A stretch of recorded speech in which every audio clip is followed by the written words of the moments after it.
listening to The Starting Zone, a podcast about World of Warcraft and the people who play it. And now, here are your hosts.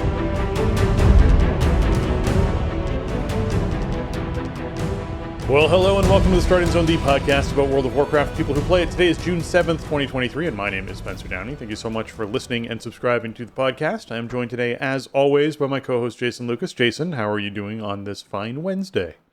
Spencer, hello. This is like, what, I don't know, 3 weeks in a row or something. We recorded like the same day, basically the same time. That might be a first for 2023. So, here we are. I'm doing okay. I'm hanging in there. It's really been just a relentless couple of weeks for me, but I'm here. I'm doing WoW stuff, of course, among other things, and we got some new Raid Finder bosses to talk about this week, and we got PTR, all kinds of stuff happening.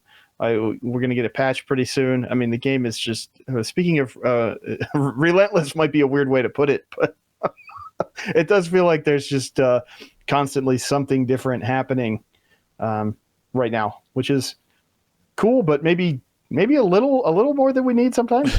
I am fine with it. I think in order for them to maintain the pace that they are wanting to maintain, they need to just make it feel like it's relentless, constant slosh of content coming at us. Like there's just always got to be something coming our way. So I get it entirely. As much as I'm busy in my work life and busy outside of that, I did manage to squeeze in some game time before the Diablo 4 release, because then I wanted to play Diablo 4 a whole bunch, because it's obviously highly anticipated. So I got into Mythic Plus last week, which was a pretty good time to do, although we talked a little bit about our concerns around the affix that we were dealing with the ads and not having big health bars and all that. So last week's episode covered my concerns around that affix.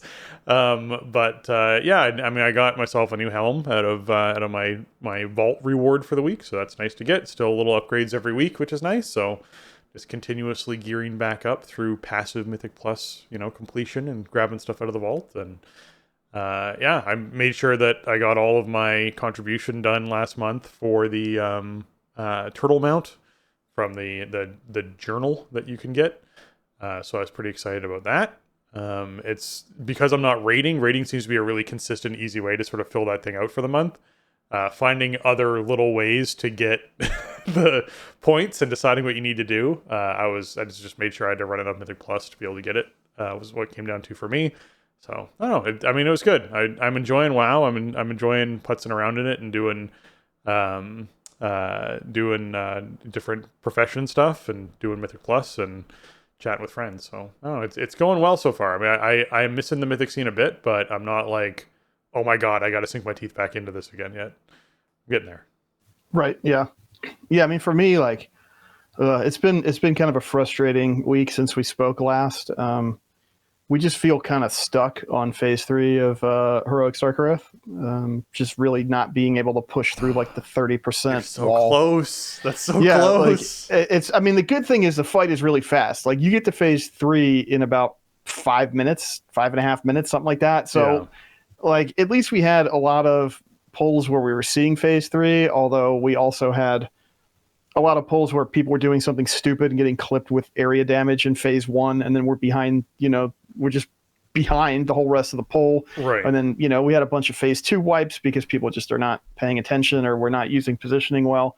It just felt like, we spent, most of Wednesday and all of Sunday last week on Heroic Sark, and it felt like we didn't hardly learn anything and didn't really make any progress. So it's weird because the whole rest of the place has been so easy, and even like the normal mode Sarkareth fight had never presented us any problems. So I'm a little surprised that we're creeping up into the upper 30s, low 40s of pulls here, and it feels like we're not really close. But, I got a couple other things I want to try to point out when we get back in there tonight, and I think that might make a bit of a difference. And the biggest thing is like phase 3 starts with just throwing everything at the players at once.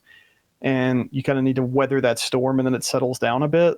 Right. So just trying to slow it down, like mentally, I think is important, and we're just not there yet. Last night we re-cleared all the way back through Heroic, but it was sloppy. Like we had some really dumb wipes that were really frustrating and time consuming. And as the raid leader and the person trying to respect everybody's time, that really gets on my nerves. Like, we had an 8% wipe on Rashok because somebody dropped a searing slam on top of an existing lava puddle. Oh, like, no.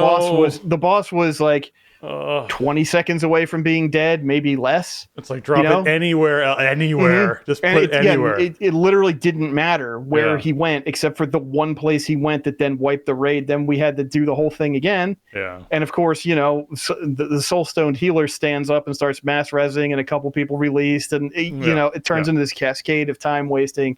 We repull the boss, and after the first phase of soaking his energy out in the middle, the next person to get Searing Slam decides to cross up the entire room exactly 180, so the boss runs right back through the middle on the way back from the Searing Slam, and we wipe again. This is not a prog boss. I think we wiped on it like twice ever, like figuring it out, a couple weeks ago. So that was frustrating. I mean, that one boss cost us, I don't know, 20 minutes or something. It should have been it's like a 4 or 5 minute fight, so we didn't have like as much time as I would have liked last night, but there is something weird that we ran into last week because we have the unlock or the skip, whatever you want to call it, unlocked on normal and heroic now. And so last Tuesday we went in and we did 8 of 9 heroic, then we did boss 1 and boss 8 on normal, and then we said, okay, we'll start Wednesday with normal Sark, and then we'll spend the rest of the night on heroic. And we go in there, and normal Echo of Neltharion is alive, and we can't go into Sark's room. We have to kill normal Echo again, except we're all loot locked to normal Echo. So that sucked. It seems like it's not worth doing the unlock unless you're clearing through, all the way actually to Sarkareth. So it didn't really matter, I guess, as much that we were behind on time last night, because then when I thought about it, it's like, well, tonight we'll go do normal again first. We killed first boss on normal, so we're exactly where we were, even though we were one boss short of where we ended up Tuesday last week. In practice, it's going to be the same amount of time tonight to re-clear it. So kind of is what it is, but it's like it's a little demoralizing, right? When you're already sort of having these mechanical issues. You want to see progress every week. You want to see, we were killing the bosses really fast. We're shaving, 20, 30 seconds off of boss kills and stuff, sometimes more. We're gearing up. We're doing more damage, but that's when you want to see those mechanics really click. And in some cases, they're just not. Also dungeons, like one of the guys in my dungeon crew, like he had pushed his key up to a 20. And he's like, let's just do it. So everybody was in it for completion, and it was a Neltharis, which was kind of not maybe the key that you really want to try to do 20 on for the first one. It took like 2+ hours for us to finish it. We got it done, thankfully, and we got 447s in the box. I got gloves, which will be tier 447 gloves next week, which means that slot's just done for the season, which is awesome. But it was rough, but we knew it was going to be, so it was good that everybody stayed chill and hung in there. But beyond that, like, I'm not succeeding in Mythic Plus right now. I'm stuck under 2200 rating. I cannot break through the wall on like 18s or anything above 18s. It just feels impossible. And I think it's a combination of, I need more skilled and consistent healers to run with, and I need my DPS crew to sort of understand boss mechanics and stuff a bit better, and participate more in making sure the bosses die, keeping themselves alive and whatnot. I mean, I do tend to run with 2 hunters, which is not an ideal setup right now, and they seem to die to just like every mechanic that happens. So I don't know, that might be something we need to adjust as time goes on if we don't start, breaking through here. But at the moment, like, I don't know. I've had a frustrating few nights of endgame stuff, which sucks. I mean, I like the content, but when you feel like you're not getting anywhere, it gets really frustrating. Yeah. I know that. The cool thing is, like, I'm up to 436 item level. I think on most item slots, I don't need worm crests anymore. Maybe I need like 1 or 2 more upgrades with worm crests. So almost done with that.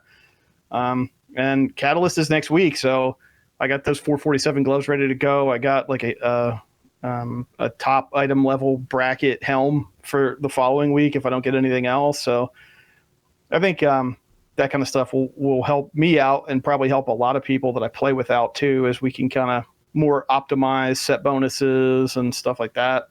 I think the biggest thing is, like, we might be making a tactical error in trying to push keys that we're not succeeding at because we're getting way fewer crest fragments as a result. Right. We should probably just be pounding out 16s and 17s and getting 12 aspect crest fragments a dungeon. Yeah. And gearing up, getting 447s crafted, upgrading stuff to 441 or higher, whatever the case may be. Yeah. Instead of trying to push, maybe do A20 if we can stomach it for the week, and then, spend the rest of the time in like 16s and just farm crests for now.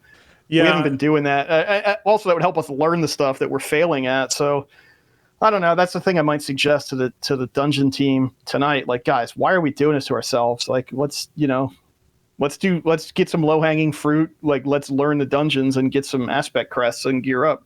Yeah, I think 11s is where the next drop down is for really good farmability for those sorts of crests. So it's a similar thing of, for me, just running 11s over and over and over again is an easy way for me to get a bunch of fragments together to be able to upgrade pieces that I'm looking to upgrade. So finding that, okay, when is the time to push, when is the time to grind, kind of back and forth, and what do you have more fun doing? Because it is about having fun. So like if you enjoy trying to get that 20 in for the week and it's a really good time, like if you guys were in there for 2 hours and you had a blast and it was, a great way to spend a Friday night evening or something, then sure, right? If that's more power to you if that's what you're looking to do. But I think for most players that I know, they would go, no, I would have much rather spent that 2 hours running 4 different Mythic Plus dungeons, getting substantially more upgrades and power for our team, and then pushing up to a 20 or something next week or the week after or whatever it is. We'll get to 20s eventually. We'll just make sure that we get the consistent upgrades now. So yeah, it's all about what you're looking to do with the time when it comes down to it. So yeah, I'm sorry you struggled with it a bit and it's a bit of a pain in the butt, but hopefully some of the tuning changes that took place will help us out too, because a bunch of classes got buffed this week. So you did mention, it's early days. It's early days. This is only week 5, right, of the season. So we are way ahead of where we would be in a lot of other seasons after 5 weeks. And it's important to keep that in mind too. But when you see that stuff out there and you're like, man, we could do this, we're just not doing it well enough or whatever. It's just frustrating. Yeah, I understand. Yeah, it is frustrating. The other thing you mentioned was Catalyst. Yes, the quest chain actually for the Catalyst, from what I've heard, I haven't gotten around to do it yet myself, is available this week, where you can get out and actually unlock the Catalyst system this week. And then next week is just you get a charge, and so you can then use it to upgrade. So you don't have to then worry about a Tuesday login next week, hopefully with a quickly do the quest chain as fast as possible so that you can get that in before your raid and get a tier piece upgraded is what I think they're going for, which would be nice.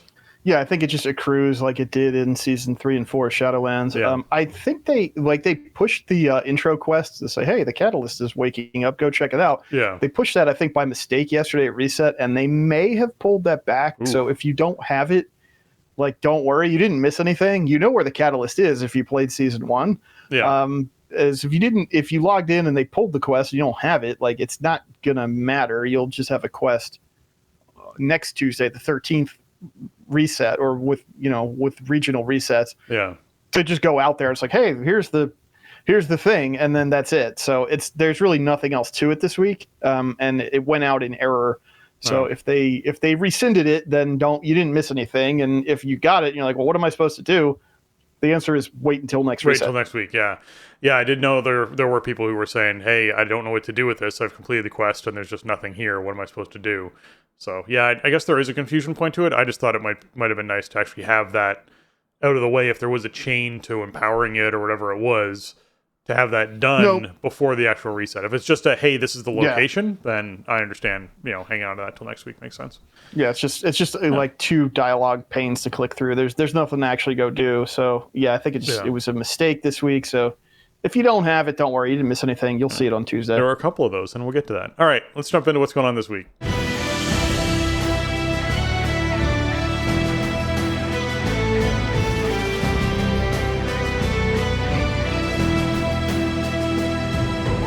All right, this week in World of Warcraft, we got the Dragonflight Dungeon event, where the Sign of the Warrior buff is up, meaning the final boss of every Dragonflight dungeon drops an extra piece of loot when defeated, although not on Mythic Plus difficulty. There's also a quest to complete 4 Mythic dungeons, the 4 Mythic Dragonflight dungeons, and that will reward you with a heroic piece of loot from Avarice, the new raid that's out there. So if you're looking to get yourself a heroic piece of loot, which is 100% worth it for the majority of people who are listening right now, be sure you're getting your 4 mythics in. They could be mythic zeros. They don't have to be mythic pluses. Often there's people out there who are putting groups together just to do what they call World Tour or something along those lines, where they're just running a whole bunch of different mythic zeros, and you can just get in and, get it done in an hour and a half, get yourself that piece of heroic loot, and maybe get yourself something else out of it. But obviously, ideally, you're just completing this passively through the week by doing 4 mythic plus dungeons, which gets you other upgrades along the way. So just be sure you're taking advantage, because this could be one of the pieces of loot off the last bosses in that raid. So they could be very high item level things. They could be trinkets you're looking for. They could be weapons you're looking for. There's all sorts of fun stuff that can come out of this cache. Yeah, this is a great event to have early on. Again, it's only the 5th week or whatever. But all of LFR isn't even out yet. And Mythic Zeros, I think, are pretty approachable. Like, they're not really designed to be crushingly difficult. So, this is a great opportunity to get something. And there's some cool, unique items in Aberrus for sure. I imagine you can get set items out of this reward as well. So, yeah, definitely worth doing. I mean, I myself haven't made any big push to do this. I'll probably just complete it tonight, because I usually do like 2 keystones after raid. But I didn't like hop on and like go slam zeros to get my heroic item, because my team's already, re-farming 8 of 9 heroic every week and everything like that. So it's probably not a game changer for me, but there is some stuff out of Aberrus I would like to have. So it's an extra shot at that. And it's a cool bonus for something I'm already doing. I just wish that they wouldn't have changed Sign of the Warrior to not apply to Keystone Dungeons. It'd be so nice to get an extra piece out of End of Dungeon for the week. Just like 1 week every other month. I think we can handle that as a society, no? I agree. I'm with you entirely. All right, Aiding the Accord is obviously something you want to pick up and do, and it keeps varying which actual thing you have to be aiding for. So there is no consistency there, but be sure you're picking up your Aiding the Accord to get that 3K rep, as well as obviously just... you get it passively just through actually doing an event, which is nice to do. Dungeon Quest. I hit the jackpot on Aiding the Accord this week. Oh. I had do 5 world quests. Oh, geez. Like that was it. Yeah, what? I was just done. Like, okay, like I need to get the rep, so I'm going to do world quests. I'm doing stuff in Zarelek for Loam Niffin anyway, right? I'm going to go kill the world boss. That counts as one. Yeah, I thought Sniffin' Seekin was like the jackpot, but 5 world quests right. is... What is that? It's like a gift. that might be the easiest one, maybe. Yeah. I think you could certainly make a case that it's the easiest one. So yeah, I had my Aiding the Accord done real fast this week, because I just went out to Zarelek and it was pretty much, it completed itself. Oh, I got the researchers, so that's, like you said, it's still inconsistent as to what's going on with it. That was not too bad, but I'll take 5 world quests. Just make it 5 world quests every week, I think, for everybody. Yeah. Let's do that. Sure, let's just do that. Sure. Dungeon Quest, obviously, is still the fighting is its own reward, where completing 5 heroic dungeons gets you a piece of 415 eye level loot or a trophy. One of the trophy or the Drake Shadowflame crest. You can get the 15 Drake Shadowflame crest to have that. Crest fragments. Sorry, you don't get 15 crests. That'd be incredible. No, that'd be real nice. Yeah. You get 15 fragments. You get 1 crest basically out of it.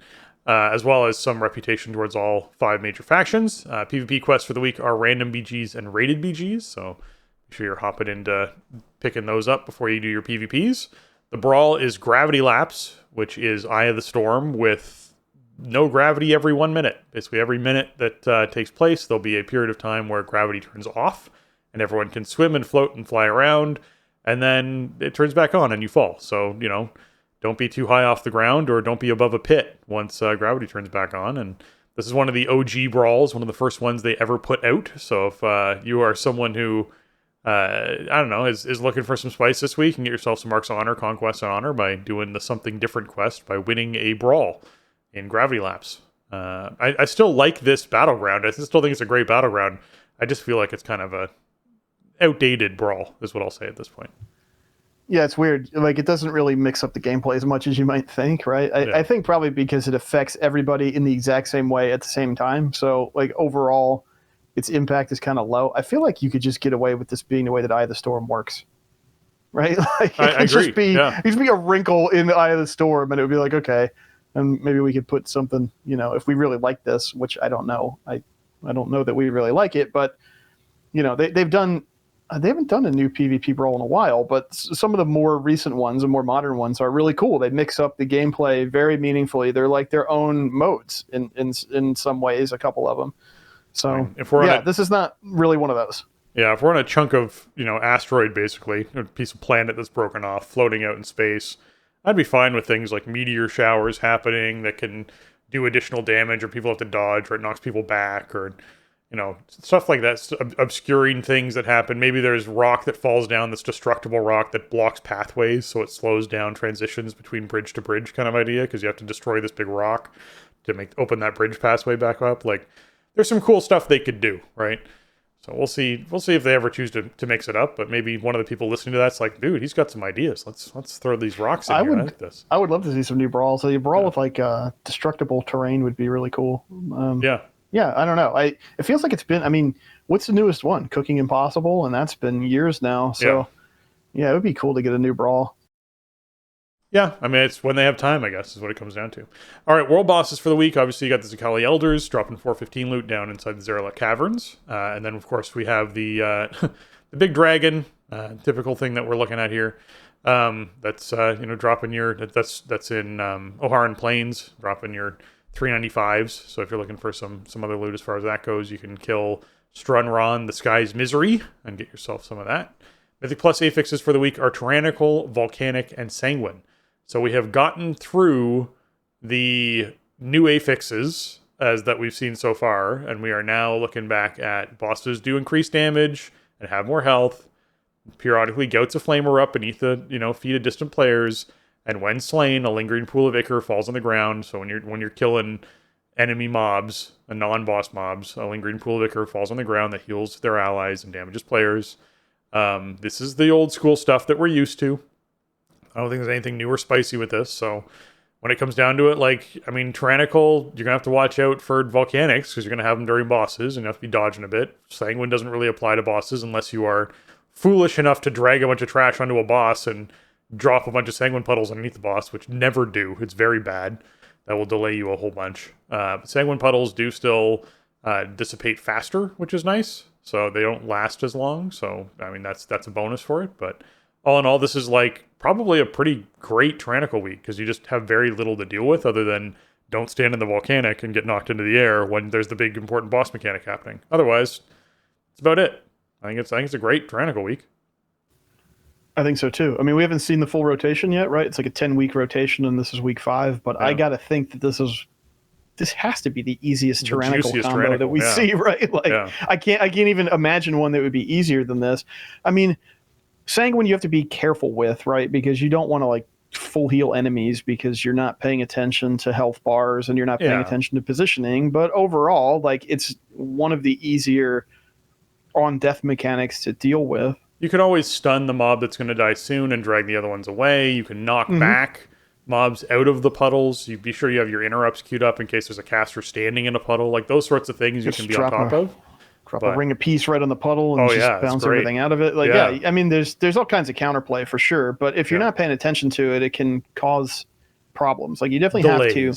You have to plan for it for sure, right? But Volcanic is pretty easy to avoid. Although, there can be some situations I'll give you an example. We were doing Vortex Pinnacle last night, which is pretty hard on higher keys. Vortex Pinnacle, I think, is one of the harder dungeons that I've seen.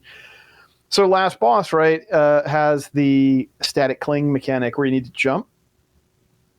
And if you are far enough out that you could be a volcanic target, then if you go to jump straight up in the air, you could get hit with a volcanic while you're not expecting to or whatever, and that can mess up your positioning. You could end up maybe missing the window entirely for Kling, or you could get knocked up and delayed out of getting in the grounding zone before he does a big storm.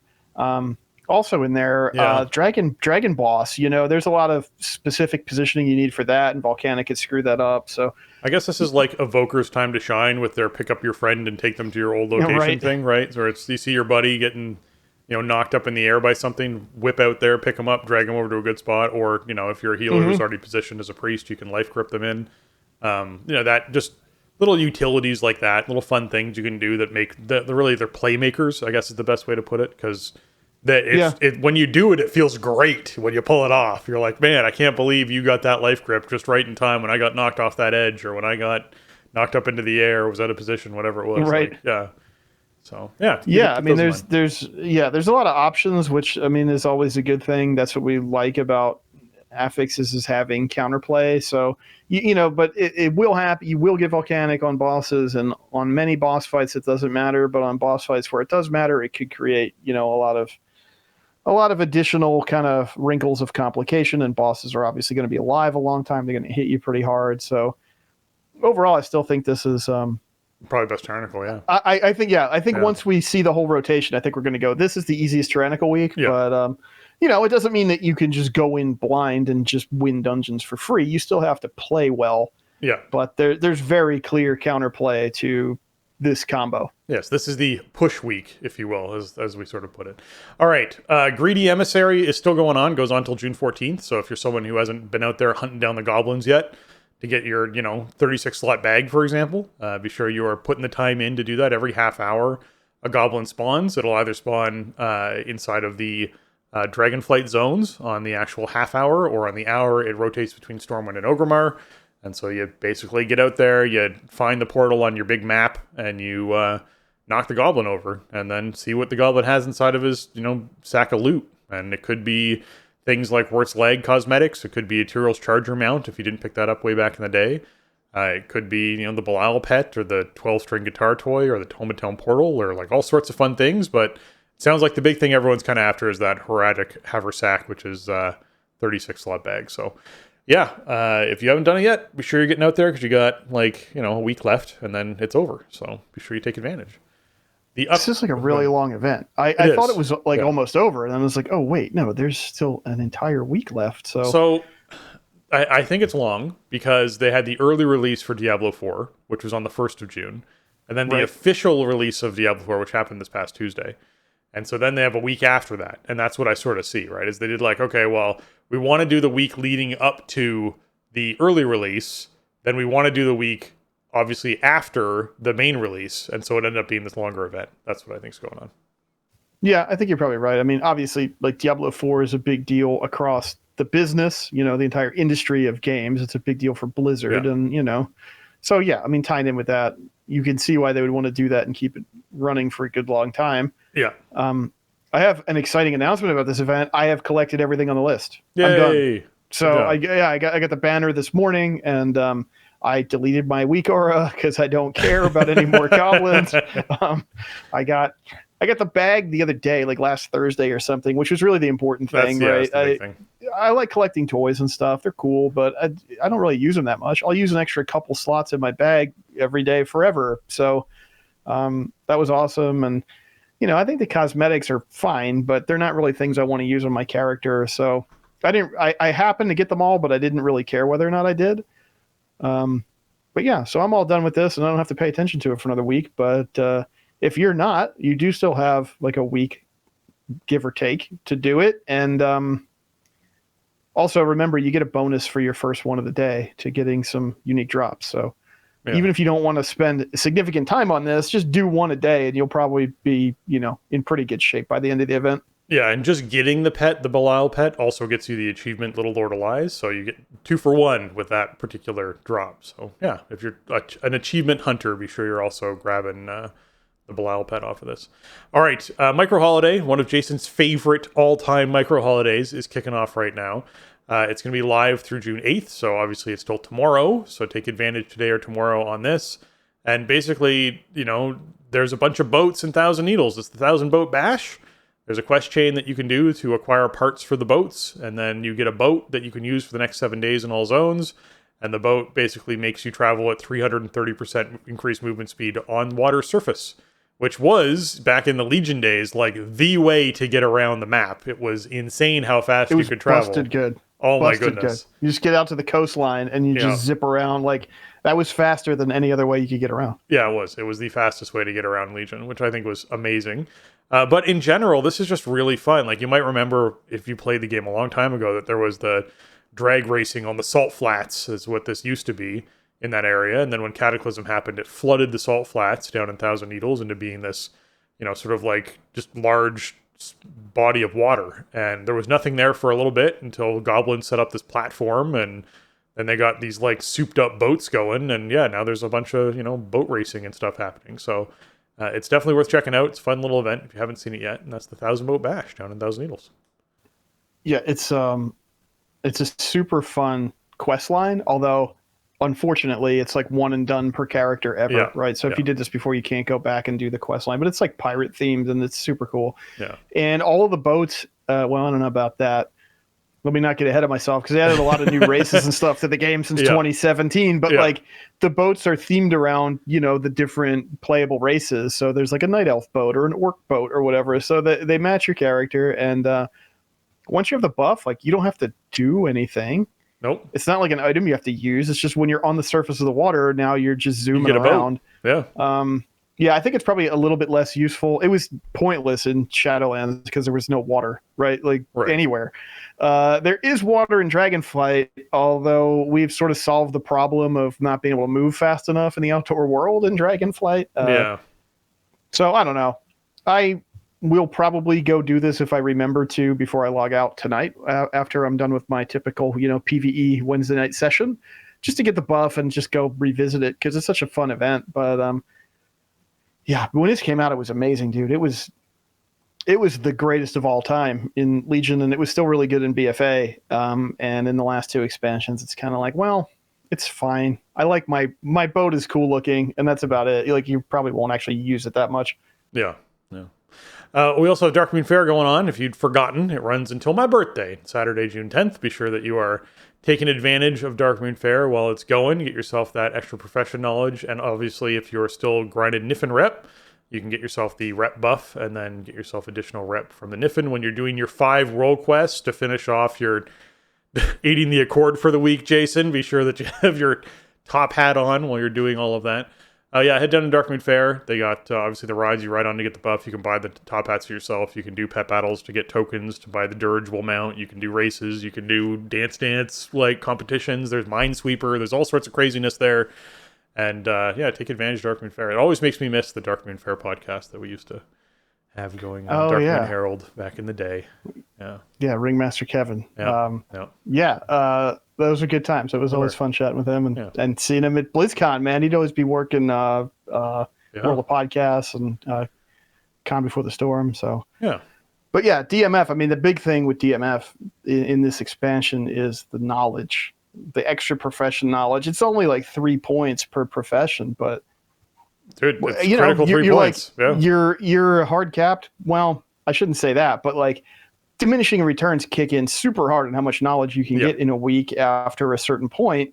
And this is just a nice bonus on a monthly basis. So don't miss it. Even if you're not going to do anything else, if you don't care about Niffin rep, like I'm not min-maxing Niffin rep, but I did go out there and get the buff before I used a couple tokens or whatever. I got a 2,500 rep token a couple weeks ago. I let that sit in the bag because I'd rather get an extra 250 rep from that. And, but if it's just, the day-to-day stuff, I'm not min-maxing it. It's not that mission critical with how much of a hindrance it is to get back and forth from, Zarelek Cavern to Elwyn Forest and then back again, and or getting the prize tokens for the top hats. Like, I'm not doing all that, but if I have something that I can sit in my bags, I can go out there and ride the carousel and then pop them all at once. Like, I'm doing that. So, just don't forget about it. If you didn't take advantage of it yet, like, it's so nice to just have it in your back pocket for this expansion. So, you got a couple days left. Yeah. Well, with Catalyst coming out next week, I guess it's a good time for them to do class tuning, because that's what we got this week in hotfixes. Death Knights got themselves an 8% for Blood Spec, their tank spec, got themselves an 8% DPS increase across the board for all abilities. That's just like, hey, let's just get this in line. They went into Feral Druid and actually tuned out a bunch of the set bonuses to make sure that they were feeling right. We saw Preservation Evoker changes. We got Beast Mastery buffs to damage dealt by pets' abilities by 5%. Fire Mages got themselves some tuning as well, although specifically to PvE, not to PvP, just damage increases across the board for fire. Brewmasters got themselves damage increases across the board. We saw Mistweaver healing buffed up again, just for PvE, not for PvP, and then rogues got 5% more damage in their assassination spec. So like, just big changes across the board for those classes and those particular specs. Arms Warriors also getting a large tuning pass for 4% increased damage across the board, as well as several of their abilities also buffed, including like Ren's periodic damage by 5%, just like a straight up passive damage increase. Very nice off Ren. So keep that in mind. And man, oh man, anything for Protection Warriors there, Jason? Yes, finally, some prot changes. I mean, like sometimes I look at lists of, like data mine PTR changes or like official notes, and it's like, did they forget that Warrior's a class? And then it's usually, if there are warrior changes, it's usually just arms changes. So finally, some prot changes. And I mean, in terms of like feeling fun to play, I don't think prot needs very much, but they did say like Protection Warriors are not currently performing as competitively as we would like compared to most other tanks in terms of damage and survivability, which is funny. They just buffed Brewmaster and Death Knight Blood DKs. Like, yeah, and well, I mean, prot was like flavor of the month season 1, and it was just like the default choice, and then they didn't really change anything with the spec, and then 5 weeks into season 2, it's like, well, it's being outperformed. So I mean, just a blanket, 8% ability damage, 10% auto attack damage. That's just your white hits. Like just your actual white swings on mobs is 10% more damage. Don't have to do anything. As long as you right click the thing, you're doing 10% more damage, which is nice. I mean, I didn't really feel like I was lighting stuff up, but it's so hard to tell, especially in like a raid environment. It's like I'm damaging stuff, but I don't, I didn't feel like I was doing a lot more damage. They buffed the spell block talent, which is a very powerful talent in situations where you need it, to up the duration to 30 seconds, up from 20. So an extra like 50% duration on spell block. And I think it's on a minute cooldown. So now you can basically have spell block up like half the time. That's really nice. And I probably need to weave this into some builds for more particular fights. Like, I think actually on Sarkareth, you can spell block the bad thing that it puts on the tank, which sounds really good. So I think I may have to adjust some stuff. I mean, spell block was already a good talent if you could use it situationally. Having an extra 10 seconds where that situation exists seems even better. So yeah, that's cool. And then a really nice change is Thunderlord. Thunderlord is the talent that makes Thunderclap reduce the remaining cooldown of Demo Shout. They changed it so that each enemy that you hit with Thunderclap now reduces the cooldown on Demo Shout by 1.5 seconds, up from 1 second. And your max reduction is 4.5 seconds, up from 3. This is like a nerf reversion. This is the way Thunderlord, I think, used to work. This was actually it's an effect that we've seen in the game over the years a few times in different ways. But most recently, it was I'm just going to say the words, Shadowlands Torghast Legendary, right? Mm-hmm. Like that was how, that's the last time we saw it. And then they made it a talent.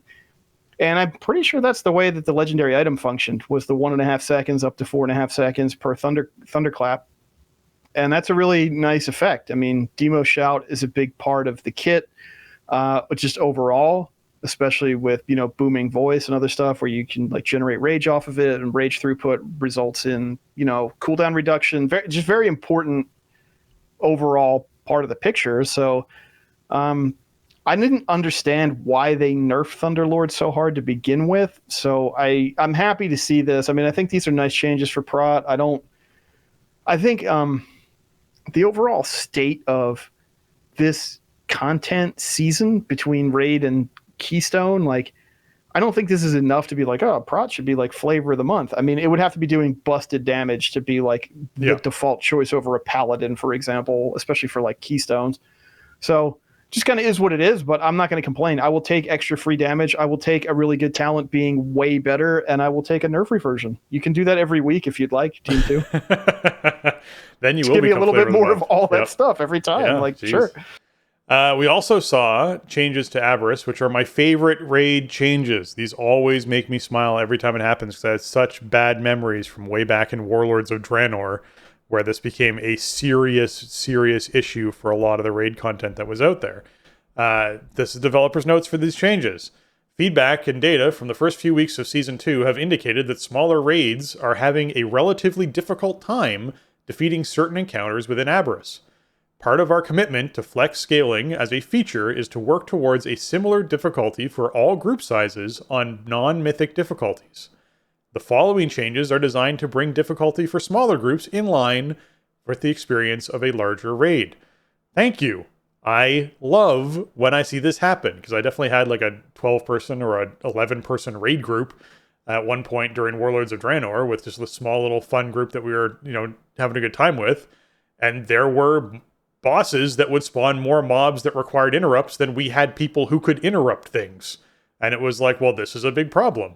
And unless you're running 5 melee, you just can't actually accomplish this mechanic. And then there'd be mechanics where if you had more range, you need to be able to do things. So yes, every time they look at the feedback and look at the raids and go, this doesn't make sense, we should change something, I'm always pleased to see it. So this is what we got. Forgotten Experiments, they reduced Thadrian's health on lower group sizes on heroic difficulty. Rashhawk, they reduced the number of missiles from Doom Flames on non-mythic difficulties. They also had Scorching Heatwave's damage scale with group size for non-mythic difficulties. So right off the bat, number of missiles, great. Yes, it should have less missiles that are fired, because there's less people to aim at, so it makes sense that they could do this. Echo of Neltharion, they slightly reduced Neltharion's health for smaller groups. Volcanic's Heart, initial damage reduced on normal and heroic difficulty. That's just across the board, that's just not for smaller groups. Echoing Fisher's damages now scales with group size on LFR, normal, and heroic. I don't know why they had to list LFR, normal, and heroic, because you can't scale your group size on Mythic. They slightly reduced the Twisted Aberrations health for smaller groups. And then, it's just overall, like, just these sorts of changes that we see come in are just things that make these bosses easier for smaller groups to deal with. I hope they continue to do it, because I don't want that, like, tight-knit group of buddies who, can get together on a regular basis to have to find 4 other friends to be able to beat a boss encounter, because that's the number where the breakpoint is for making the boss defeatable. Like, that just shouldn't be a thing. If you're going to do scaling group sizes, you should be doing this regularly, designing bosses around a scaling group size.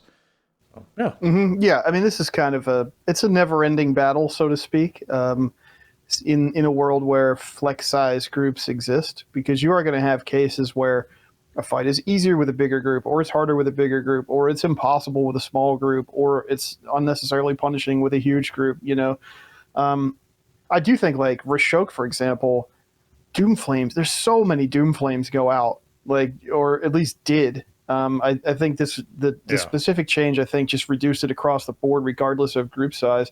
And they could go over a pretty big area, so that was that could be really disruptive, especially when you have other movement concerns on that fight. So that's really nice to see. And I think, like, tuning can be really important as well with in terms of health pools on bosses. Like, there's a couple health pool adjustments here that can be huge for smaller groups, especially because you might not have buff coverage. What if you don't have Battle Shout? What if you don't have the DH or Monk debuffs being applied to the target? That stuff really kind of has an outsized impact on smaller groups, because you're just kind of, by definition, you're not going to have coverage, right? If you have a 10-player group, you can't even have one of every class in the game anymore. Yeah. But you can go do a raid. So, I'm glad they're changing it. They really haven't made, like, very huge sweeping tuning changes to Aberrus so far, which, not that I think that they're necessary, which is cool for sure. I think it's maybe the benefit of releasing a raid that's a bit more approachable and a bit easier, is that, like, you don't have to tweak it so much on a consistent basis. You could just kind of let it be what it is. But the group size thing, it is a tough kind of puzzle to solve, and you probably just need a lot of data before you can, make it feel good when there is, maybe an outlier mechanic or boss. Well, I'm just glad that they look at it. That's all it comes down to for me. I'm glad it doesn't sit for months and months and months, and it's, teams essentially getting burned out or struggling or feeling like they have to do what I talked about, of bringing in random people to try and, like, hopefully hit a break point where they can actually do something that week. I dislike that. If you're going to make a flexible mode, it didn't make it actually able to be done. So I'm just glad they look at it. All right, Mythic Plus affixes. We talked a lot about Incorporeal last week. There are more changes this week. Incorporeal's immunity effect can now be removed by effects that dispel immunities. So if you are someone who can actually dispel an immunity on an incorporeal ad, then you can get rid of that ad. That's great. That means I love offensive this dispels, like mass dispel. I can participate now, although I don't know if I can possibly get a build that includes Shattering Throw that feels good. I'm going to try, though, next time Incorporeal rolls around. Is it like mega convenient for me to stand there and do like a 1.5 second cast to pop an Incorporeal? Not really, but is it better than dying because the Incorporeal went off? Yeah. I'll be okay. I can hit like a defensive and then Shattering Throw something. So this is a cool change. I wish that there was a similar one for Afflicted. I don't know what it would be. I don't know how a warrior would be able to interact with an Afflicted mob. I still think it's a dispel on Intervene. I think it'd be really cool to see. Yeah, that would be cool. I think there should be options for like every class to have counterplay with everything, because you don't want to be like, well, okay, it's Incorporeal week, guys. If you don't have like a Warlock, then like you just can't do Keystones. That sucks. Like I mean, these are brand new affixes. We've only seen Incorporeal once. Like obviously a lot of stuff is going to change. Look how much an affix like Sanguine we have this week has changed over the years, right? Yeah. Like it's not like if something works, they improve it over time. And I think Incorporeal has potential to be a good affix. I do think that it needs, I think this is a good step in the right direction. If you have a warrior or a DK, they should be able to participate. We just need to figure out something similar for Afflicted, because you don't want to have these concerns of like, well, we only have one player who can interact with this affix, so they need to do both somehow, or else we're just going to die over and over again. I mean, I don't think you can put that kind of a group comp burden on a dungeon group in the modern context of the game. I don't think that's fair to players. I agree. So more stuff like this, please. They also made the effects of Incorporeal being destabilized has been reduced if cast while charmed. Oh, these changes aim to give warriors and death knights more powerful options to counter the Incorporeal effects. So you can actually charm them. That's interesting. Huh. Cool. All right. Good things. I mean, I guess if you like, if you're really strapped for a way to deal with it, then at least you can charm it, and then it's not as bad, and then maybe it won't result in deaths or something. Probably still not like plan A, but at least it's something. It's something. Yeah, it's just interesting counterplay I would not have considered for this. I actually had to reread it because I'm like, really? They're letting you do charm stuff. All right, neat. They also did a bunch of PvP tuning as well. So if you're someone who wants to go through the particulates of your PvP tuning, specifically for that, things like, they increased Wrath and Starfire damage in PvP by 60%, was 50%. So, hey, guess what? Druids doing more damage. That's great. Lots of things like that, just through all the different classes. So be sure you're checking out the PvP tuning stuff that is gone live this past week.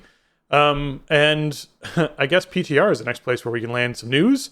The new Mega Dungeon, Dawn of the Infinite, has basically gone up for people to actually be able to test. This is a Mythic only 8-boss Mega Dungeon that will open throughout the remainder of the PTR, that people are going to be able to go in and explore the time ways of the Bronze Dragonflight and check out what this whole place is about. So I expect there to be a lot of little news tidbits coming out about what people think about the Dawn of the Infinite dungeon. So if you're curious about that, you can either test it on PTR yourself, or obviously there'll be a lot more newsfeed stuff coming out about it.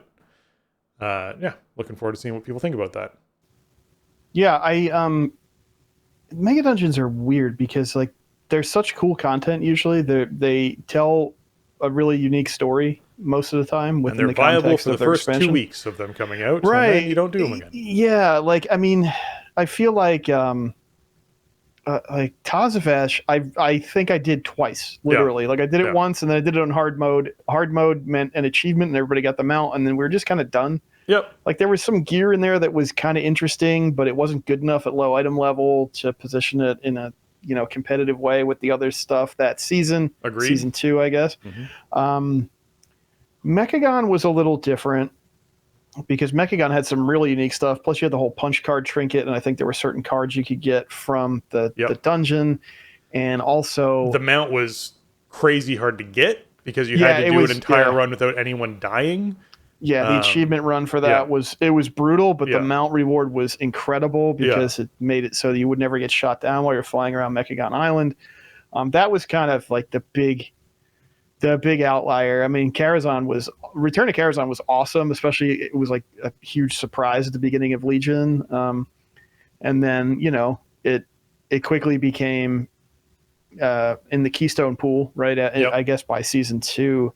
And it was, there were times even as recently as in Shadowlands where Return to Kara was just like brutally hard as a Keystone. Yep. So these mega dungeons have very strange lives, I feel like, but they're cool content. I'm glad that it's a thing that the team likes and wants to include every expansion now for the last 4 times out. And I think Tazavesh was really well done and really successful. I think their willingness to, and their willingness to flex on it. Yeah, the other thing, but like it told a cool story. It was very unique compared to the rest of the vibe of Shadowlands. And I think the boss design was really strong. But I think the thing that made it really stand up as a success over time, over the second year of Shadowlands, was the team was willing to flex on elements of it to make it fit as a Keystone and make it be in line with the rest of the dungeons. And it turned out to, I think it turned into, both wings were not like real gimmies. They weren't like super easy Keystones. They weren't like, the go-to like easy runs, but they felt really rewarding. They felt fair. The challenges were interesting. They were fun to do. I think they were really successful, and I hope Dawn of the Infinite turns out the same way. Like, even if Raiders only get like a couple weeks out of it just to kind of get the idea, get an achievement or whatever and move on, but it's going to live on as a Keystone for like a year basically. So I think the precedent that they're willing to reshape it once it's been out for a while and make it fit more as a Keystone experience is really encouraging. It makes me look forward to it more, right? Because when Mechagon was coming out, I was like, oh, I don't want these dungeons in the pool. And then they turned out to not be so bad. And, we kind of been down that road before with breaking up the Mega Dungeon into wings.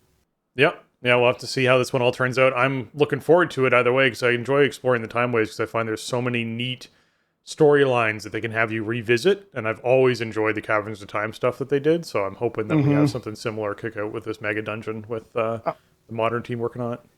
Yeah, and I think there's like sort of a bent of like alternate kind of histories and realities and stuff with this one, which is always fun when I get to play with that to a small degree. I don't know if the what ifs. I want a whole like expansion where I'm in an alternate reality pocket dimension timeline. Not like they would ever do such a thing. That would be a terrible idea. Yeah. No, yeah. Somebody would talk them out of that pretty fast. Yeah. But yeah, I think a little slice of a dungeon is a perfect way to do some real wacky stuff like that. Yeah. They also doing some UI updates that I always like to highlight. They are doing a bunch of art updates, including new unit frame art for totems. So if you're a shaman or someone who has some other sort of totem / totem pet thing that goes alongside it, you'll be getting new unit frame art, which is pretty exciting for that. I always like seeing those little updates. They're also adding a sell all junk button to vendors. That's coming in. I think that's a pretty big change for a lot of people. Especially with the new one bag thing that a lot of people are just starting to experience now, since not everyone ran an add-on to do that back in the day, where essentially you can just press a button, it sells all of the items that are considered junk, those gray items that hold no value inside of your bag, unless it's something sentimental, like, say, a rock that your Murloc gave you. Be sure you have those things tucked away safely, not inside of your main bag, where it could get sold with the sell all junk button. Be very careful with the sell all junk button around March of the Tadpoles. Yeah. I mean, I guess you could always just buy it back, but you'd have to know that it was. You have to know it went away. So, yep. Yeah. Just be careful. Yeah. I'm not going to act like there aren't a couple pieces of junk that I do hang on to. There are, and there always will be, but they're safe in my bank. They will not be getting accidentally vendored, I don't think. No, I am with you entirely on that one. Because yes, there are a couple of pieces of junk over the years I've collected that have sentimental value or been given. There's a lot of gifts that happen in that too. They added a width and height slider for the chat frame. I feel like I just wanted to highlight this because they did something with the chat frame, so they're looking at it. Someone's going, hey, you know what? Maybe this guy who's been complaining about it for the past 2 years might actually have a point. We should change something. So I'm hoping we get some more modernizations to the chat frame, and we can actually have like a message that you type that you can see the entire message once you're about to send it, as opposed to having to scroll through it with your arrow keys to see what's going on. Like things like that. Or, the word suggest spelling correct stuff that exists everywhere on the planet now. That'd be nice to have in there too. I'd be good with that. Yeah. I mean, I'm just going to point out that I love the fact that they've put edit mode changes in literally every patch of this expansion so far. Agreed. And hopefully there will just be edit mode changes in every patch of World of Warcraft forever. Hopefully. It's such a versatile framework, right, for the baseline UI. Yeah. Like there's always things you can add and tweak and improve with it. So yeah, I'm glad to see that it wasn't like, well, we shipped this and we're on to the next thing. Like this is obviously ongoing. It's an important feature that is going to receive ongoing development. Yeah, I mean, if their goal is to replace a lot of add-ons, then they have to actually continue to iterate on it to try and keep up with what all those other creators out there are doing. And I love the idea of them going, you know what, these are all great ideas. We should incorporate them into the base game, and I'm glad that they are. Okay, we have arrived at Wing 3 of Avarice, the Neltharion's Shadow. And we're going to be starting off with Magmarax, raised from a pup by Neltharion. The only thing stronger than the loyalty of Magmarax is his appetite.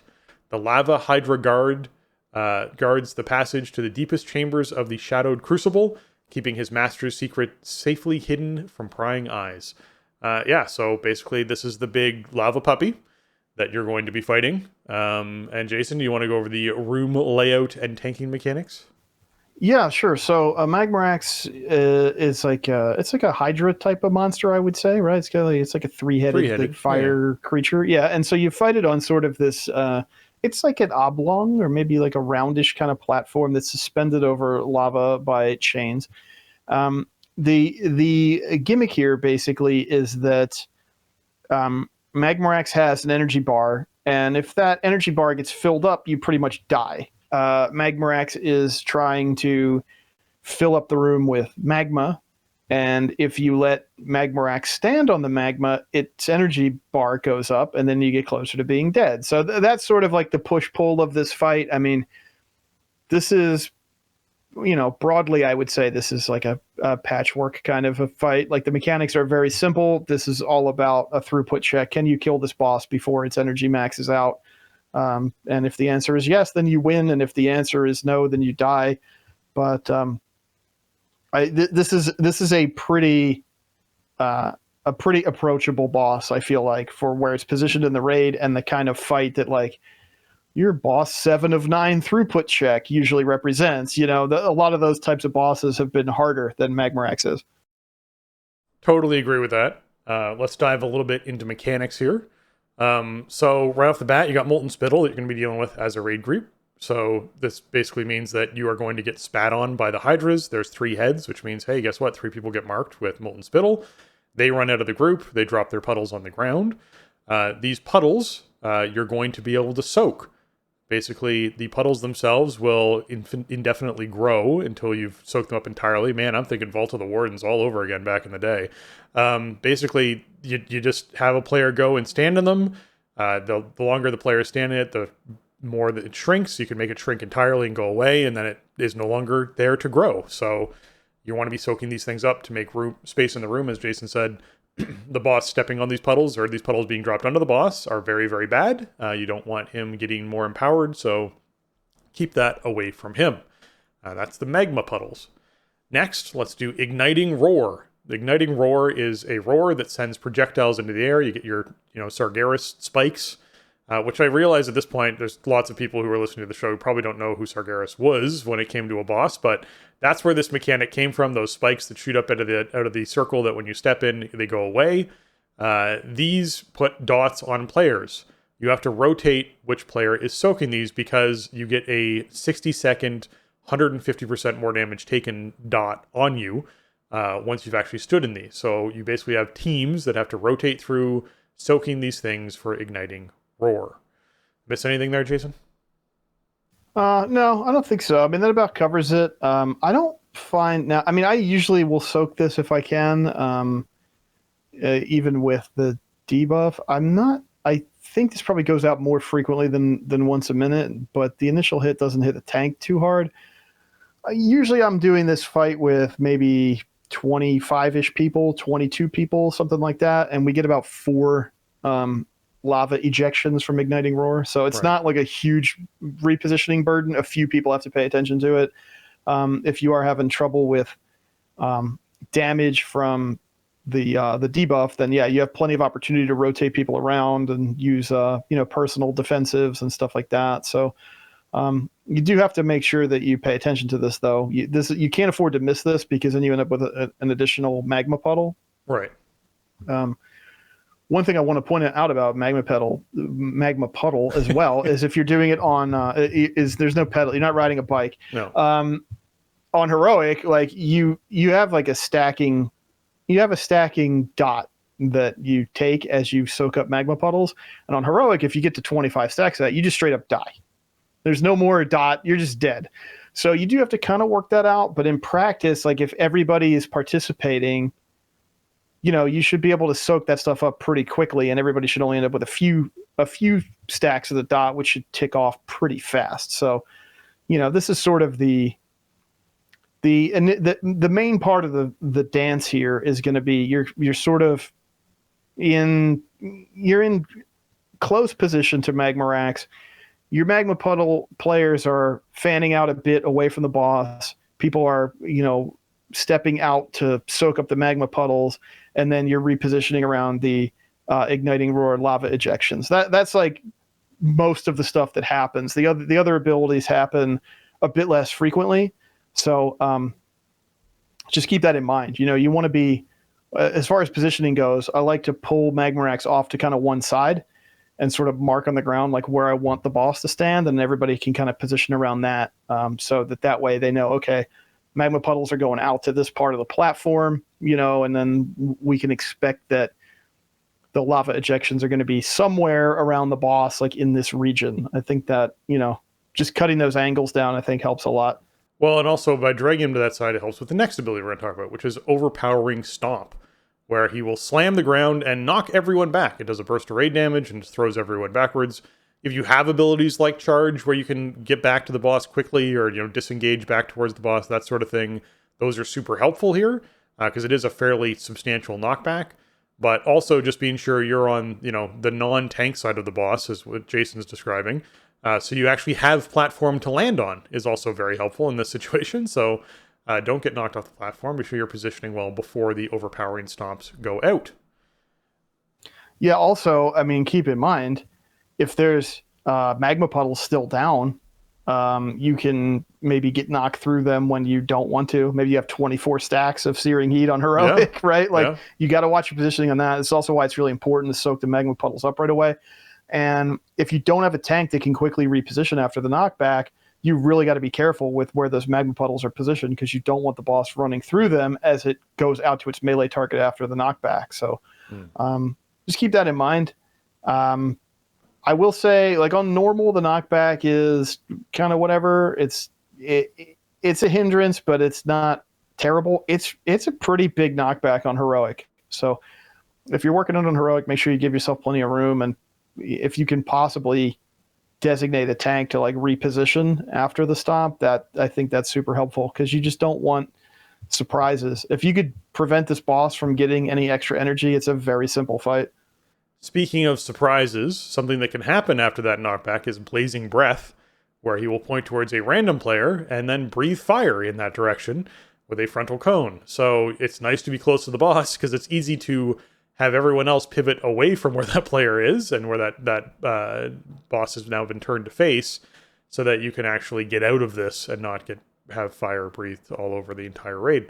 So yeah, it's nice to get back in quickly so that you can deal with the Blazing Breath. I will say it's a 3-second cast, so there is like wind up time for people to go, oh shoot, hit a Stampeding Roar, let's adjust the raid so we can move quickly out of this and be inside a better position. But it's also another reason to have the puddles soaked up, so that when everyone's repositioning, they're not just running through a whole bunch of puddles. That's another helpful thing to do. So just keep that in mind with the Blazing Breath. Mm-hmm. Yeah, this all comes back to, all of these things really kind of indicate, if you have a good positioning plan at the start, it makes it so much easier, right? Yeah. You don't want to be 40 yards from this boss. You want to be, even if you're ranged, you want to be like in that kind of 15 to 20 yard zone, to the side of the boss, for example, because in that way you can easily get out of the Blazing Breath cone when it turns and faces a direction. You're in good position to help soak magma puddles or to drop them from if you're a molten spittle target. You can get to the lava ejection pools. So you want the group like not on top of each other necessarily, because you do need to get those puddles away from the boss and you do need to get them soaked up, but you don't want to be max range either. There's just no benefit to that. It just makes everything harder. Yeah. So, cut the room in half and use good positioning. And that helps with pretty much every single one of these mechanics. I mean, maybe not as much the knockback, although, like I guess if you put the boss dead center, you could probably get knocked back into any of the, edges of the room or whatever. But yeah, there's a lot of problems with that. I feel like, even with that, you don't really want to do that. And that's the one that probably has the least impact with your positioning overall. So, that's about it. I mean, I want to mention the tank mechanic, incinerating maws. Yes, please do. It's a little weird because it's like a channel. Okay. And it's like a 2-second channel or maybe a 3-second channel. And what happens is each one of the heads is going to attack the main tank for physical damage, and it leaves behind a stack of a fire dot, 30-second fire dot. In addition to the dot, it also is a damage vulnerability. You take extra damage from incinerating maws for 30 seconds. The weird thing about this, or the thing that maybe behaves a little differently than what we've seen with other things, is if the off tank taunts in the middle of this channel, they'll end up taking, 1 or 2 of the swings. And now you have both tanks slightly debuffed. That's probably not great. Like, I wouldn't recommend doing that. Have one of the tanks eat the incinerating maws, and then you can swap after the cast is done, or the channel, or whatever you want to call it. In my experience in Heroic, like, I can survive a second hit with the 3 stacks of the debuff.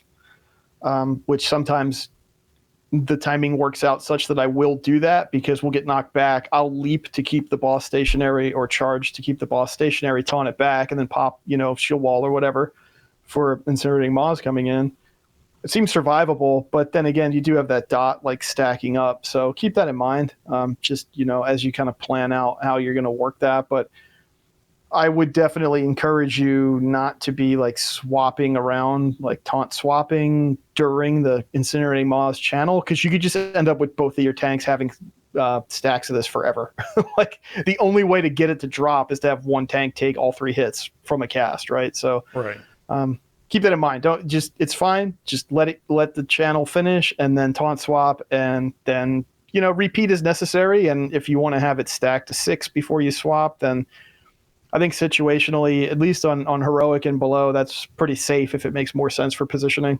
Yeah. And then you already mentioned the actual enrage effect that happens from him standing in puddles, but it's called Blazing Tantrum. And if he sort of steps foot in a puddle at all, he gains 5 energy and then just deals a huge amount of raid damage, and it's per second. So he will gain 5 energy per second that he's standing in a puddle, and just starts hitting the raid with, AoE damage. So you do want to avoid that at all possible, like, just absolutely. His actual enrage effect at 100 energy is just a stomp that does a whole bunch of raid damage, and then also he just does 150% increased physical damage across the board. So you don't want to have to see the enrage on him if you can.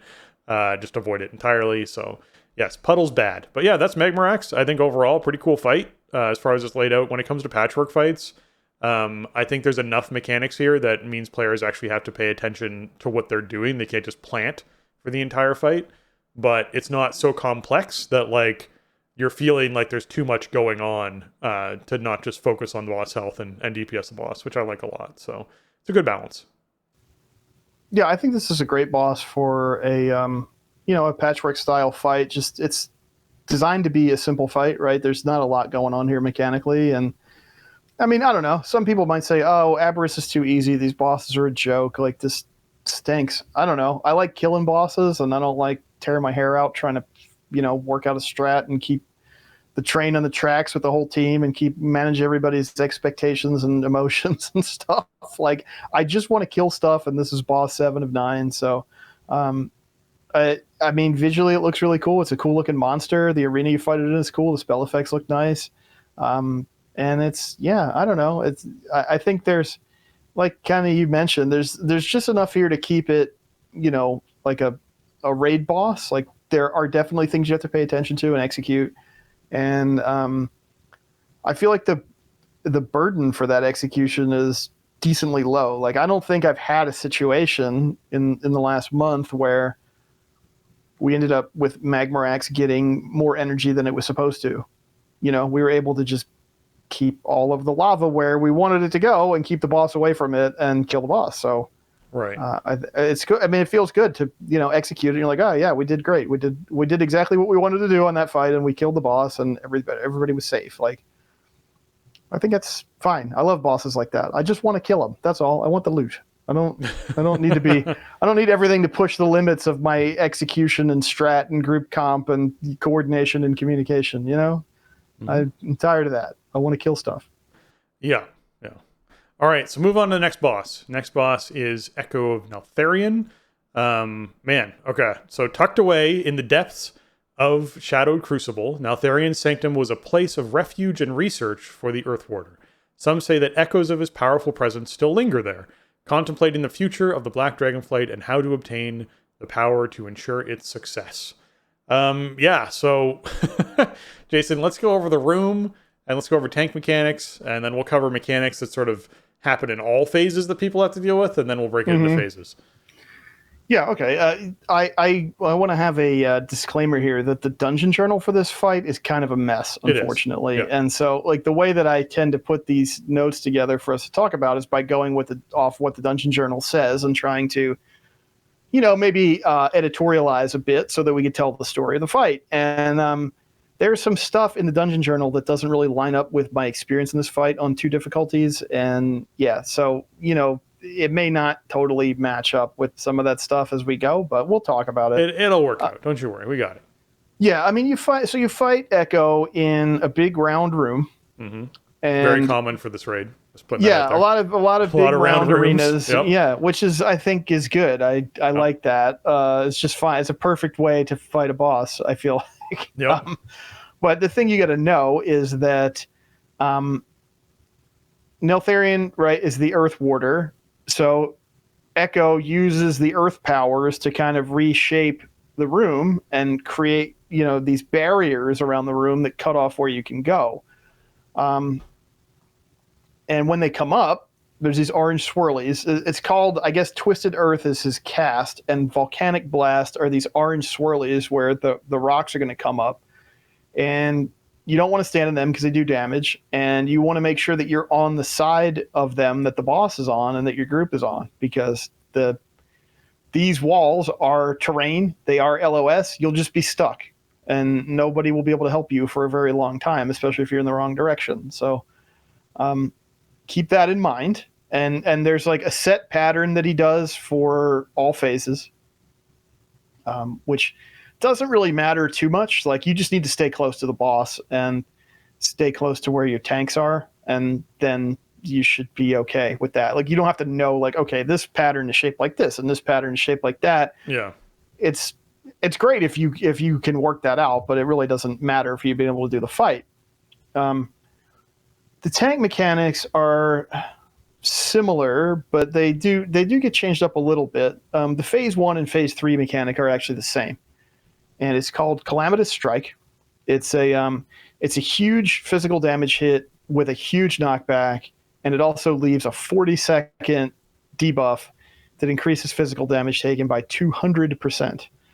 The knockback also will propel you through a rock wall, which is important because you do need to move through segments, and you want to control how much of the rocks you're breaking. As well as there's an ability called Shatter, where breaking a wall deals damage to the player who breaks it and applies a raid-wide stackable dot. So breaking rock walls with your body by being knocked backwards will make you take more damage and will put a dot on the raid, and breaking through multiples of them potentially really quickly close together can make that stacking dot absolutely wreck your raid. So keep that in mind. Yeah, you need to really manage that, I think. Like, it's important for the tanks to try to hit as few segments of the wall as possible whenever they get knocked through one, to cut down on that raid-wide dot, and also to, open up a clear path for the raid to move through. As soon as in phase 1, as soon as Neltharion or Echo does the Calamitous Strike, the next thing that it's going to do is Echoing Fissure, which is a huge, like a 24-yard volcano circle that you don't want to stand in. And when that happens, it's also going to cause a collapsed earth, which is going to be all of these kind of beige swirlies that do damage if you stand in them, and it's also going to mini stun you on lower difficulties. And from where you cast it is going to be Seeping Lava, which is like extremely damaging volcano area denial that grows bigger over time, and it grows bigger pretty quickly on Heroic. So you want to pick a direction. I like to go clockwise, and you have your tanks get knocked like clockwise around the edge of the room, back through a rock wall. Everybody who can move through the rock wall and still shoot the boss does that. The taunting tank keeps the boss stationary, pulls back towards like as far back as you can go, counter if you're moving clockwise to drop that seeping lava. And then when he does his big cast, everybody runs through and set back up in the new segment, and just kind of repeat that until 60%, I believe, on the boss is when phase 2 starts. Yeah, so that's the stuff that tanks need to know. It's very important for tanks to like call shots here, direct traffic, and to be careful, be judicious about the rocks that you're breaking. I will admit that like it is almost impossible for me, for whatever reason, to only break one rock segment. Like you can do that, but for some reason I just don't have the touch with it, and I always break 2. But 2 is like manageable as long as that's all you get for the duration of the process. So just keep that in mind. There are some other mechanics to discuss which affect the rest of the raid, and my advice would be not to use these to result in any other rocks being broken. Yes, that would be absolutely wise. So yeah, you mentioned the beige circles, which are the shattered rock that fall from the ceiling. There's a whole bunch of abilities that cause that to happen. So when he's casting most abilities, you're going to have these dodgeable circles that you have to dodge out of the way of falling rock. As you know, the Earth Warder, that's just something you're going to have to deal with from him. But next we'll talk about Rushing Darkness, which is a wall-breaking ability, as a warning to everybody. He marks a few players with arrows and then knocks them backwards. Getting knocked backward into a wall obviously destroys it. So, if you're one of those players and you don't want to break a wall right now, you should put your back to a wall that's not breakable, like the outside of the room, so that you're not actually going to have that happen. Anyone who's marked by these players, anyone between the boss and these marked players will also take damage and get silenced. So it's also helpful to not be standing between those players, because you're not sharing the damage, you're just also taking the damage. So if this isn't like a Houndmaster back in the day kind of ability. This is a, hey, get out of the group, spread out, and put your back to a wall either that we want to break or one that we don't want to break, depending on what the state of the raid is for that. Because breaking 3 walls at the same time is a big dot, and then the tank gets knocked back through 2 of them because it's Jason, and now you have 5, and now you're just raid swiping. So you gotta pay attention to that. The silence sucks too, really bad. So if you have Rushing Darkness, try to get it to a spot where nobody is, and if you don't have it, be aware of where the people that do have it are, because you don't want to get silenced. It's no fun. Volcanic Heart is the next ability we'll mention, which is bombs that go on a few players and they explode after 7 seconds, and they deal damage and apply a stacking dot to nearby players. So you can Venn diagram these, but don't overlap with people, and make sure no one's standing in them. They're red circles, they're like 10 yards, they're not big. So just be sure you get out of the group and, blow up where you're not going to blow up on people. These don't leave like a bunch of junk on the ground, which is what a lot of other fights in here have done. So you don't have to worry about that as much, which is nice. Yeah, I think these do get bigger per difficulty. So like on normal, these are quite manageable. And I think on Heroic, they get a bit bigger. I haven't done this on LFR, so I don't know what they look like there. But the way that you handle Volcanic Heart and Rushing Darkness is really pretty similar, because you just want to spread them out from the group and keep people out of the way. One happens to be a line, one happens to be a circle, but in practice, the effect is pretty similar. What I like to do in terms of positioning and overall strategy for phase 1 is, as I said, I like to move clockwise on this fight. And so I'll pull the boss back into the right a bit to set up inside a segment where Twisted Earth is going to come up. And then tanks get knocked back with Calamitous Strike back clockwise towards like the door we came in initially. And the raid moves that way through the gaps in the rock wall. I implore the raid to stack essentially on the boss's right hip. The tank ability is not like a frontal, it's not a cone or a cleave or whatever, but still, you probably don't want to be in front of the boss's face if you don't have to be.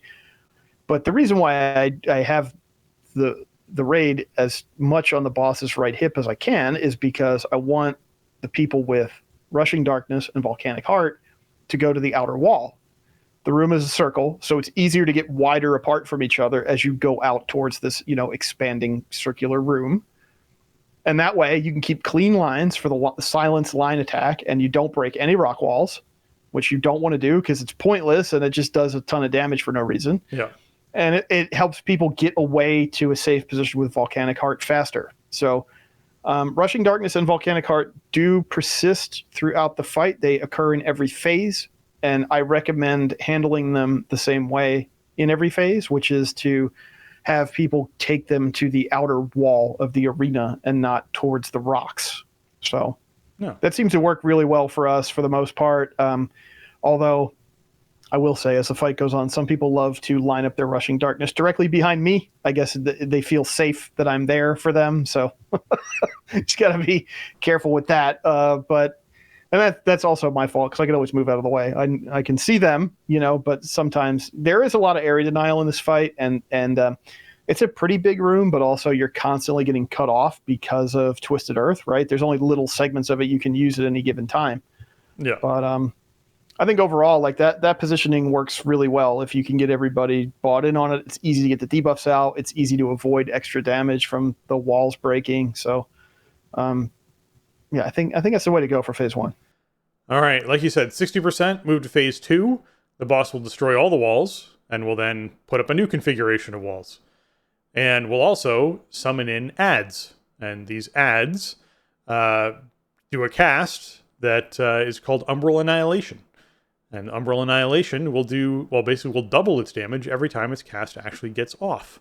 So what you want to do is break through the walls quickly to interrupt and kill these adds so that you can actually not die to the adds just channeling. Basically, there's 3 of these adds that get summoned. They are voice from beyond adds, and you want to be sure you're getting through the walls to actually kill them off before they wipe you. That's what that comes down to on those guys. Yeah, stage 2 is where stuff really starts happening. Umbral Annihilation starts to hurt really bad, so you don't want to be in this phase for too long. Yeah.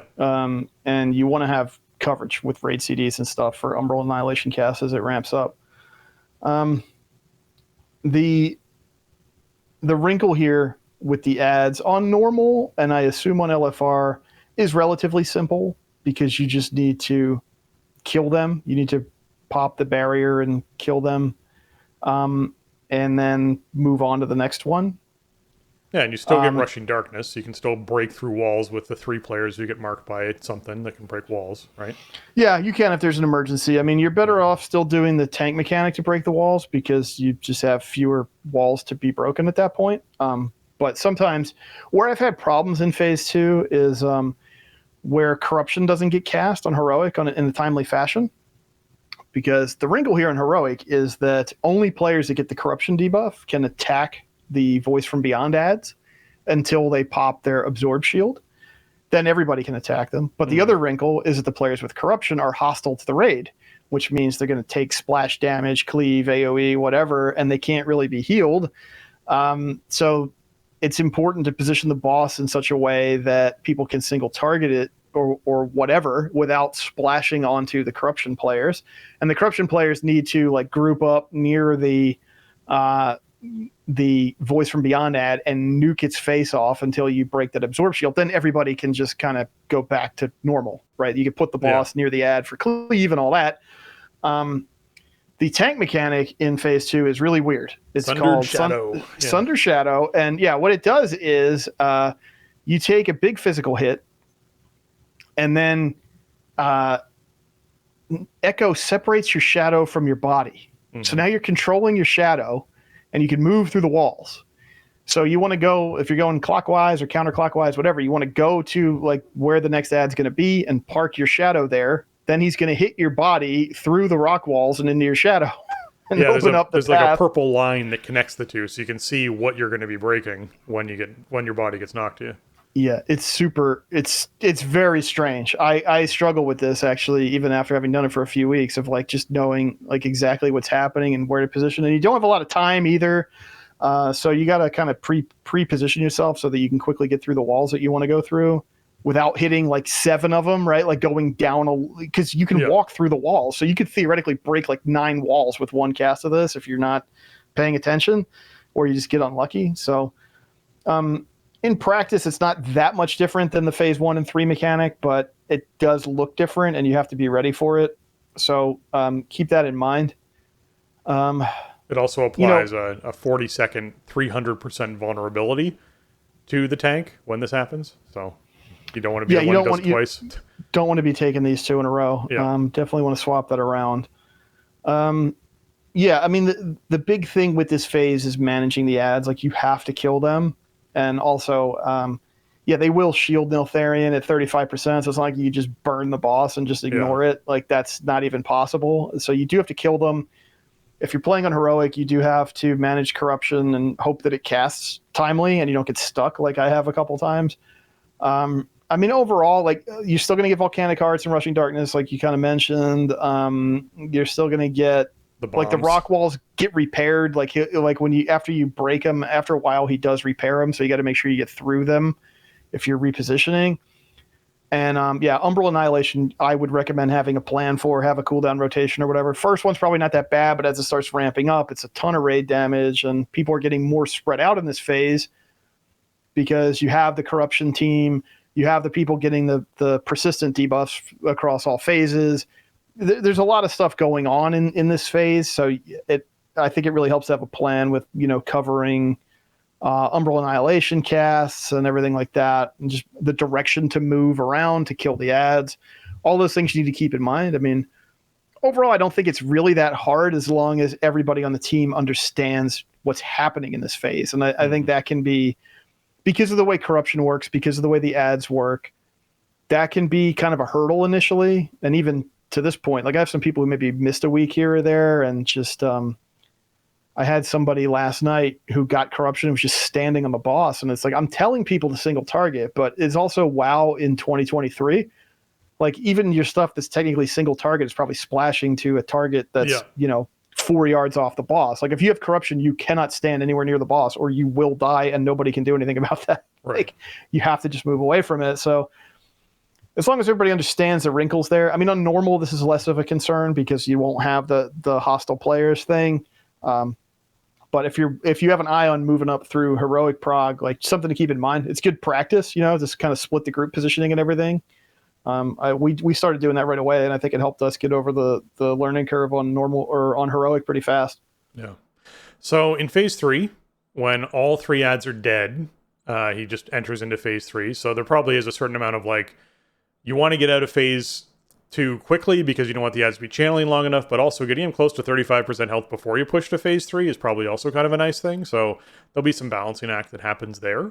But he will reconfigure all the walls again at the start of that phase, except this time you're trying not to destroy the walls because they come in kind of handy with an ability called Sunder Reality, where he will actually transform wall segments into portals that you can hide in for a really big cast that he does. It's called Ebon Destruction. Basically, he's going to be casting this large burst of damage that also applies a dot to players, and players can stand inside of these portals that basically is just a circle on the ground with a big portal, graphic. You don't have to click on it, you just have to step on it, to essentially hide from the AoE until once it's finished, and then you can get out of the portal. And yeah, that's why you want the walls to last, because if you destroy all the walls, then you don't have any portals, and then essentially that phase is impossible to do. So yes, there's a weird, like, trippy acid trip twist to this where walls become portals and you hide in them. Right. Yeah. Yeah. Phase 3 is really intense. This is the kill or be killed kind of moment of the fight. And again, you could possibly be going in here with Echo down to like 35% health. You might be at pretty low health by the time you get into this phase. Yeah. The problem here for tanks is that you still get the Calamitous Strike from phase 1, but you don't want to really reposition the boss, and you don't want to break any walls like you were kind of mentioning. So there's sort of an extra wrinkle for tanks to have to position around to get knocked to the outside. So keep that in mind, and that can have some weird interplay with Rushing Darkness. I do find myself getting silenced quite a bit in this phase because I just I'll taunt the boss and I'll set up for Calamitous Strike, but it's not really time for it yet. And so now I'm making myself like a big target for Rushing Darkness as people run out to the wall. You still have I want to recap. Rushing Darkness is the ability that knocks players back, that lets them break walls as well. So obviously in this phase, you, as a player who gets Rushing Darkness, still want to be directing that away from the actual breakable walls to the outside walls. So if Jason is positioning early for his knockback, he is putting himself in a position where other people are moving for Rushing Darkness and then getting silenced as they pass through him. Yeah, really what I need to do is just set up like perpendicular to the outside and let them go. And then once it's off, then position for my Calamitous Strike knockback. But, there's a lot going on there. So it's easier to just kind of pre-position in the spot I want to be, but it's not really a good idea for me. So that's on me to try to stay out of the way of based on the instructions I'm giving the team. But it is something to keep in mind. The thing here is that I think is maybe there's a couple things that aren't super obvious maybe about the new abilities in phase 3. And I think they can result in wipes initially as you're trying to learn it. One of the things about the Sunder Reality portals and Eben Destruction interaction, right, is when he casts Eben Destruction, yes, you're safe if you're in the Sundered Reality portal, right? If you're in the purple portal, you're not going to take any significant damage from Eben Destruction. But Eben Destruction will dispel the Sundered Reality near you once the cast finishes. Now, the Twisted Aberration ads spawn out of the Sundered Reality portals. So you can put the entire raid, you can put 30 people in one Sundered Reality portal, and everyone will live, everyone will be safe, and you can then slide out of there and fight the boss. It's not, what was this, the Celestial guy in Sepulchre, where you had all the little circles you had to soak, and everybody had to be in one to go downstairs. Oh. This was like 2 raids ago, but this is how long I retain this information. I can't remember the boss's name, but it's not like that is my point. You don't have to have one per customer in these circles, but you want to use as many of them as you can because you want them to go away, because then that's fewer Twisted Aberrations that are going to spawn. On normal, the Twisted Aberrations are kind of an annoyance. You can sort of just round them up, and you can, they can get cleaved down or AoE'd down as you're killing the boss. On Heroic, they need a little bit more attention because they have a buff called Unstable Mutation, which makes them do 75% increased damage every 2 seconds. Let me tell you how many times I have shield wall, challenging shout, area taunted a giant stack of these things and the boss and just immediately died. If these things are alive too long, they're going to wreck your tanks and you will be dead. So you have to make sure that they are literally dying, even though you're sort of in this race to kill the boss. So the way that you can make this easy on yourself is to use as many Sundered Reality portals as you can when Eben Destruction is being cast. And then especially if you're on Heroic, to pay attention to make sure that the Twisted Aberrations actually die. Cleave off of these and onto the boss or whatever, set these up as your primary targets to make them die. The boss will die if you handle these mechanics well enough. So it's very hectic as you get into phase 3, right? The boss is low health. Everything is weird. The rocks in the room are disappearing. It's filling up with ads. It's the natural reaction to sort of just try to burn the boss and just get out of the fight. But if you don't use the resources well, if you don't use the Sundered Reality portals well, and you ignore the ads at your peril, like you will just die anyway. So that's I think those are things that, especially if you're trying to get over the hump with Prague, like that stuff will help a lot. And it made a huge difference for us once we sort of, understood that, okay, yes, we can all get in the same portal, but that's actually bad. Like, let's use a lot of portals and let's make sure we're paying attention to the ads. And then the boss just kind of died. So yeah, it's why you want to have a lot of walls up and not be destroying them, so you have a lot of portals, and be sure you're using the portals that you have. Obviously, yes, definitely. A twist here that not everyone pays attention to because they're so focused on DPS brain. You do 99% less damage when you're actually in a portal. So be sure you're knowing that when you're going to pop all your cooldowns, you're not standing in a portal while you're doing it, because obviously you're not doing any damage in that period of time. So just keep that in mind. The portals equal no damage, so you want to be sure that you're stepping into them when you need to, and then obviously blowing cooldowns and stuff around that. You don't want a heroism as your entire raid steps into a portal for something. That just is sad on every level. I also want to point out this means that it's a good idea to run to a distant portal if it helps you soak another one out, right? It's not like, oh, well, this one's close to the boss, so I can keep my uptime. You're not doing any damage anyway because you're in the portal. Yeah. Just, if you have to go to a distant portal, fine. That's good because it makes it easier for your team to live longer. So, yeah, these are all kind of nuanced parts of this fight. And on normal, I think a lot of teams are probably just going to knock this over and not really understand what, why they won or how they won or whatever. But when you take the step up to heroic, you need to be a bit more deliberate with handling these phase 3 mechanics, or else you will just get quickly overwhelmed. Right. Yeah. Man, well, that wraps up that LFR wing and those bosses. Honestly, it's really weird to suddenly come into a wing that's just 2 bosses, and then obviously 2 weeks from now it'll be the last boss, just 1 boss in an LFR wing. But I dig it. I dig that this is just a 2-boss wing. I think the first boss is a lot of fun for a lot of people. I think the second boss will be a lot more learning and a lot more progress. So there's a very large jump between the 2 of them, especially on an LFR difficulty kind of situation. But maybe that's what you need, Maybe they're sort of bundling the hard boss with the easy boss in that sense in an LFR capacity for players to go, okay, well, you know what? This is what next week's going to feel like anyways, it's only 1 boss, right? It's just 1 progression fight. At least you get the reward from the first boss in that. But yeah, we want to basically thank everybody for listening to the show and listening to our LFR explanations. So let's hop into patron stuff. I want to take a moment to thank our patrons. They contribute a ton to our show and help us improve on the content we create. We have a few new patrons this week. We got Butter, as well as Pasta Matt is back to help us out again with the Patreon stuff. So thank you so much to our patrons. I, of course, want to give a special shout out to Alianas, Arajian, Celian, Kapawi, Max, and Shorel. Thank you so much for everything that you give.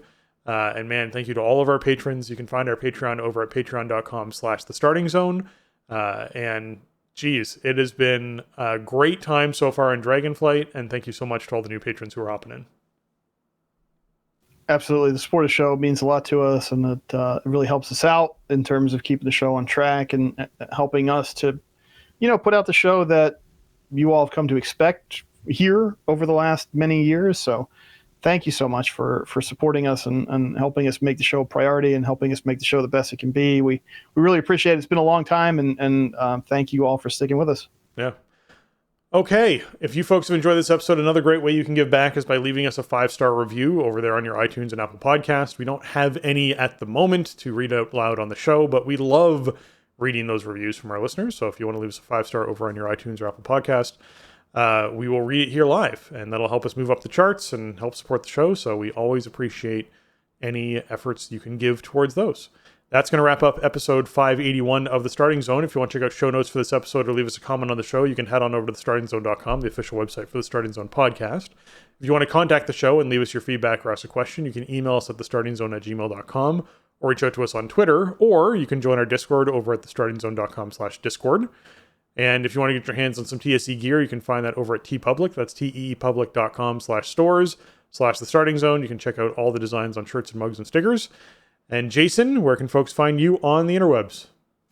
Best place to find me, as always, is over on Twitter. You can find me over there at Shieldwald. And you can find me streaming WoW as well over on twitch.tv/Shieldwald and youtube.com/Shieldwald. My internet has mostly been okay. It was kind of not okay Sunday, but it was okay last night. That's my ISP. It's not much I can do about it, but I'm streaming whenever I can, Tuesdays, Wednesdays, and Sundays for Raid and Keystones and stuff. So come check that out after you're done getting your Diablo 4 drops this week, I guess. I will not be streaming D4. I'm playing it. I'm enjoying it. I mean, I'm a Diablo fan from way back, certainly, but not any Diablo streams on the calendar for me. Oh, yeah. Well, if you're trying to find me, you can find me on Twitter at Spencer_Downey, over on Twitch at twitch.tv/SpencerHD, or on YouTube at youtube.com/@SpencerHD. And with that, for Jason and myself, we want to say thanks for listening, and jobs done.